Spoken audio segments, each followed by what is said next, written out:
салом, Фарзона ҳастам бо шумо дар YouTube канали Lifestyle in Korea. Аньясей ёробун, Фарзона имнида. طعم الدنيا اتغير، فرحة قلبي بتكبر، وبطلتك بتغير، ما أحلك يا رمضان. خوش آمدید با کانال اویلوی ما. مانده‌های ماه مبارک رمضان الکی کم ماند ماه عفو گناه‌ها و قبول دعاها. اینک بعد از چند روز می‌رود ماه شریف رمضان. خدا همه طاعت و عبادت و روزه‌های هر یک بنده‌اش را قبول کند و در این ماه خیر کردن خیلی عمل خوب است. من هم خواستم در این ماه مبارک خیر کنم با اویله‌های تاجیکی که در کره هستند. سالهای پیش اویله تاجیک دیده نمیشد، یعنی که به حساب همین یک دو تا میشناختم تمام، مخصوصا در شهری ما یعنی شهر تگو. بعدا آن وقتها با دانشجوها یعنی که به همکورسانم شیرینی پخته در این وقتها خیر میکردم و طولی 3-4 سال شد اویله تاجیک در کره کمک زیاد شده است و به آنها خوراک پخته نصیب باشد. این روز خیر میکنم در این ماه مبارک رمضان و تقسیم میکنم. در اول ماه رمضان خواستم کنم خیر، لیکن شوهرم گفت که در دهه رمضان اگر که خیر کنی باز ثوابش زیادتر است. به همین خاطر دهه در آمد و من اکنون نیت کشیدم تا خیر کنم.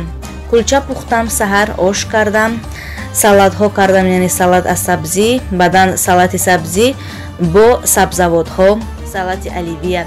انا همین قدر در خیری میکردگی آب هم داخل میشود، این چونین میوگی یعنی که بنان. انا همین قدر چیزها کم از زیاد است، مهم که خیر شود. این برای یک اویله. دوستان عزیز، خیر جای خودنمایی نیست، لیک شاید این ویدیو سبب شود با بعضی انسان ها نوابسته از کجا بودنشان، یعنی در کدام منطقه دنیا نبودنشان، در این ماه مبارک مخصوصا در دهه رمضان خیر کنند. فکر میکنم که این نوار با بعضی انسان ها سبب می شود که با دوستان و نزدیکانشان خیر میکنند، نوابسته از کجا بودنشان. فرق ندارد که چی میکنید، مهم از دل پاک، از دل کشاد خیر نمایید تا که قبول گردد. پیرشکی است و یا کلچه است. بعضی ها عیب است گفته نمیگذارند که کلچه کنی و یا این که پیرشکی، لیک این سخنهای ابلهانه است.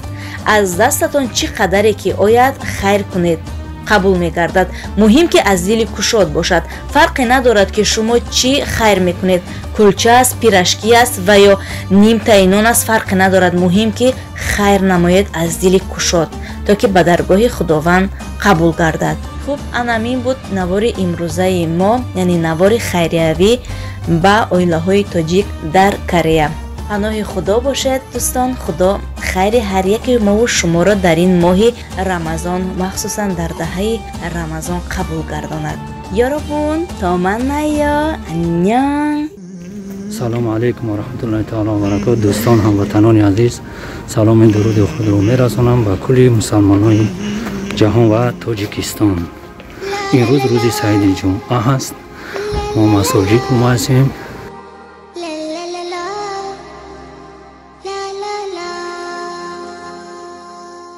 طعم الدنيا اتغير، فرحة قلبي بتكبر، وبطلتك بتغير، ما أحلك يا رمضان. أنا دايما بستنى على قلبي ما أغلى، يا رب بلغنا طول ريحته طلت رمضان. رمضان ده حياتي، شمعة على مماتي، يا رب دعاتي تقبلها عطول.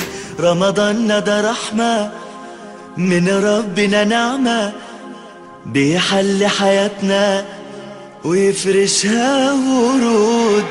رمضان ده حياتي، حلى أوقاتي، يا رب صلاتي تقبلها عطول. ما أحلى حجابي جمل أوقاتي، وزي صحباتي عايزين عطول. رمضان ده حياتي، شمعة على مماتي، يا رب دعاتي تقبلها عطول.